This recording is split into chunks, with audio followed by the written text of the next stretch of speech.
چل هۆکار بۆ وازهێنان لە گوناه و تاوان. خاڵی حەوتەم بیرکردنەوە لە تەختی مردوشۆر. برای ئازیزم، خوشتی بەڕێزم، ئایا ڕۆژێک لە ڕۆژان کاتێک کە ویستوتە گوناه و تاوانێک بکەی لە خەیاڵتا بیرت لە تەختی مردوشۆر کردوتەوە؟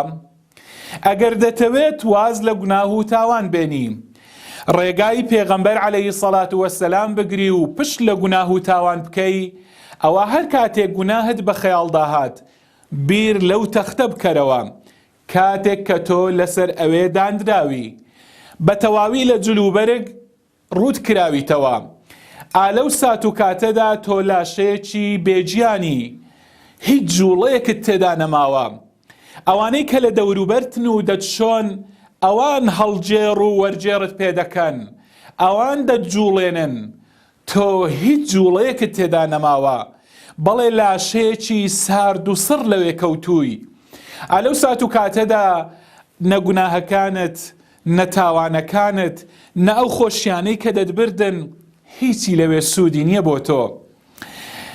ئەی مرۆڤ، تۆ کاتێک وا هەز بە خۆت دەکەی کە کەسێکی زۆر بەهێزی، کەوا گومان دەبەی ئەو گەنجەتێت هەتا هەتایی دەمێنێت و ئاوا بە بەهێزی دەمینێتەوە.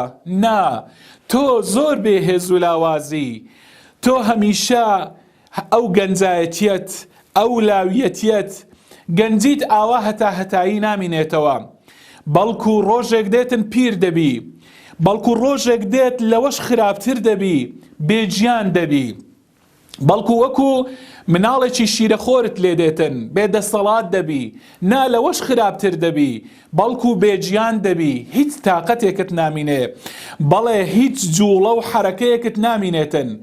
ئەی بۆچی؟ کەواتە مادەم ئەم ڕۆژەمان لە ڕێیە، بۆ گەنجەتی خۆمان، بۆ تاقە و هێز و وزەی خۆمان، بۆ لە گوناه، بۆ لە تاوان، بۆ لە بێفەرمانی خوا سەرف بکەین، بۆ لەو شتانەدا کاتمان خەرج بکەین و بەفیڕۆی بدەین. دەبێگومان بن، بێگومان بن، وەڵڵاهی ڕۆژێک دێت ئەمەمان لە ڕێیە. خوای پەروەردگار دەفەرمێتن: الله الذي خلقكم من ضعف ثم جعل من بعد ضعف قوة ثم جعل من بعد قوة ضعفا وشيبة يخلق ما يشاء وهو العليم القدير. بەڵێ خۆشەویستان، خوای پەروەردگار ئێمەی لە بێهێزی و لاوازیەوە لە نەبوونەوە دروستی کردین، اینجا هێزی پێبەخشین، پاش هێز جارێکی تر بێهێزی کردین، اینجا پیری کردین و دوای ئەوەش بە تەواوی بێجیان بووین. بەڵێ کەواتە ئەم ڕۆژە با هەمیشە لە یادت بێتن لە هەر کات و لەحزەیەکدا ئەگەر خوا نەخواستە گوناهێک، تاوانێک بە خەیاڵت داهات.